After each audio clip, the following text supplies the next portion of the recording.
काल आपल्या भागामध्ये अतिशय मोठ्या प्रमाणात पाऊस झाला मित्रांनो. आणि 2026 मधला हा सर्वात मोठा पाऊस. साधारणपणे 3 तास तर सरसकट हा पाऊस चालू होता. त्याच्यामध्ये सर्व भाग आपला शांतमय, वातावरण शांत, झाडं स्वच्छ झाली आणि अशा डबक्यातून पाणी साठलं. हीच माहिती देण्यासाठी मी सचिनराव यादव सर्वांना मनपूर्वक जयची जाऊ. मित्रांनो, या साईडला शेतकरी हा एक भाडगर येसाची कंक कालवा म्हणून ज्याला ओळखलं जातं, आणि त्या साईडला ह्या कॅनलच्या त्या साईडला एक फॉरेस्ट आहे. आणि हे जे झाड आहे, हे झाड एक खूप मोठं झाड आहे आणि इथं पशुपक्षी बसतात. रात्री कडाड्याचा वारा झाला, विजा कडकडत होत्या, पाऊस चालू होता आणि त्याच्यामध्ये वारासुद्धा अतिशय मोठ्या प्रमाणात होता. आणि हे माझ्या समोरून एक 3 ताराची म्हणजे सबस्टेशनमधून डायरेक्ट डीपीला मेन तार येते. मित्रांनो, कडाड्याचा माझा एक अंदाज आहे की आज सकाळी शेतीकडं रानाकडे जात असताना हे मला अनुभवायला भेटलं की हा समोर झाड आहे, ह्याच्यावर पशुपक्षी सर्व बसतात. का तर ही सर्वात मोठं झाड आहे आणि प्रत्येक पक्ष्याला आपला प्राण वाचवणं, त्याची काळजी घेण्यासाठी ते उंच ठिकाणी नेहमी बसत असतात. पण ज्यावेळेला वारा सुटला, पाऊस चालू झाला, विजा कडकडत होता, त्यावेळेला पक्ष्यांचा सुद्धा एक माझ्या अंदाजाने कालवा होत असतो. आणि ते झाल्यानंतर तिथून एक मोर, एक लांडोरी तिथून उडते आणि ह्या तारा आहेत ना, ह्या ताराला येऊन थटते आणि तिला प्रचंड मोठा 440 व्होल्टेजचा एक शॉक लागतो आणि ती हिथून डायरेक्ट अशी खाली पडते. हे रात्रीच्या पावसानं पाणी साठलेलं आहे आणि इथे एक आपणाला लांडोरी मरलेली पाहायला मिळते. 100% ह्याला येऊन थटलेले अंधारात आणि ते खाली पडले आणि ते पाण्यामध्ये पडले. काही क्षणात ते मरलेले मित्रांनो. पण इथून बरेच लोक जात असतात आणि हे आता बघा, इकडून बी जाता येणारा वर्ग आहे, का तर गाड्या केलेल्या वन आहेत आणि इथं पाणी, इथं कट आहे आणि ह्या पाण्यामध्ये हे एक लांडोरी मोर पडलेला आहे आणि पडल्याला प्रत्येकानं बघतात.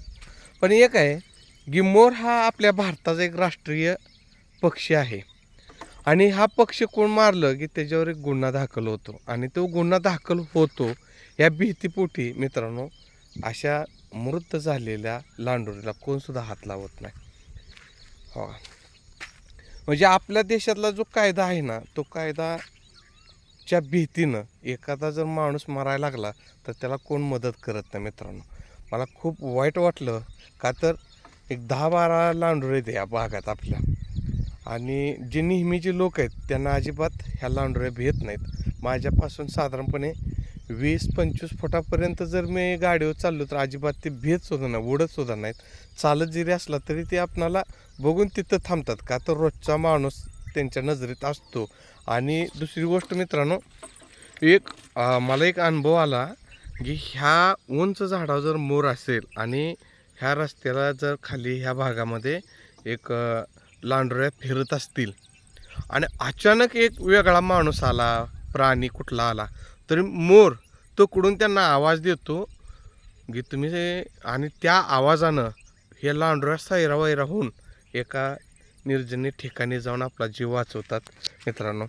आणि एक रात्रीच्या पावसामध्ये खेद वाटला की एक लाईटीचा करंट लागून अंधारामध्ये वीज कडाली, वारा सुटला, काय असेल, अगर कायच्या भीतीनं त्या झाडावरतून अंधाराचा शोध घेऊन प्राण वाचवण्यासाठी एक लांडोरी पळत असताना ह्याच तारेला येऊन थडकले आणि तिला शॉक लागतो आणि ते खाली पडते आणि आपले आयुष्याचे प्राणज्योत मावळते आणि ह्याला कोणच हात लावत नाही. हे आता बरेच दिवस असं राहील, कारण का ह्याच्यावरती गुन्हा असल्यामुळे ह्याला कोण हात लावत नाही भीतीपोटी.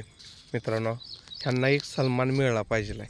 ह्यांच्या सन्मानासाठी आपण कायदा केलेला आहे, पण मृत मरल्यानंतर ह्यांना भीतीपोटी कोण नाही. त्यांची विटंबना होती, ही विटंबना कुठेतरी थांबली पाहिजे.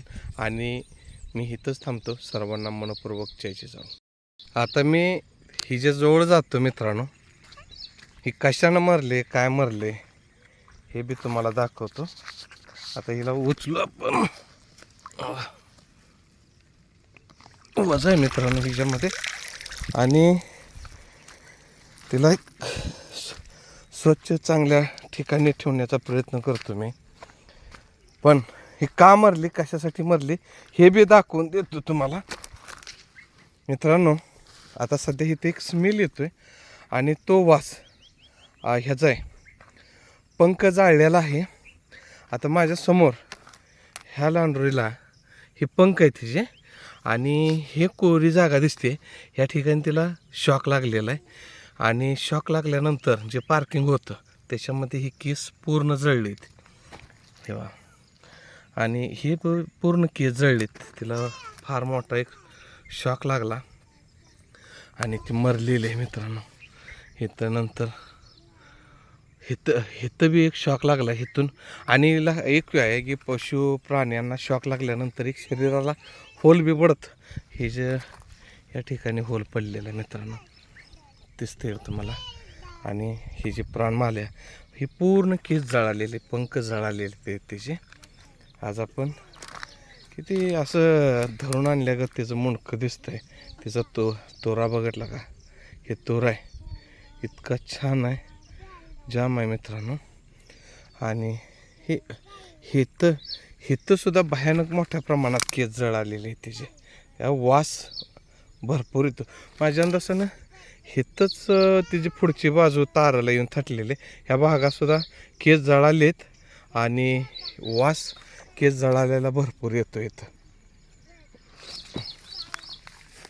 ही जे पंख, ही जी आहे ना, ही किती छान आहे. वाईट वाटतं मित्रांनो, असा एखादा पक्षी जर मारला ना, भयानक वाईट वाटतं. आपल्या समोर हे लहानाचे मोठे झालेले आहेत आणि आपणाला बघून तुरु पळून जात असतात. वाईट वाटलं मित्रांनो. इथं असं शॉक लागलेला आहे. बरेच ठिकाणी ही जे पंख हे जळालेत, मृत अवस्थेत आहेत. तिला सन्मानपूर्वक आपण एका ठिकाणी ठेवलेलं आहे मित्रांनो.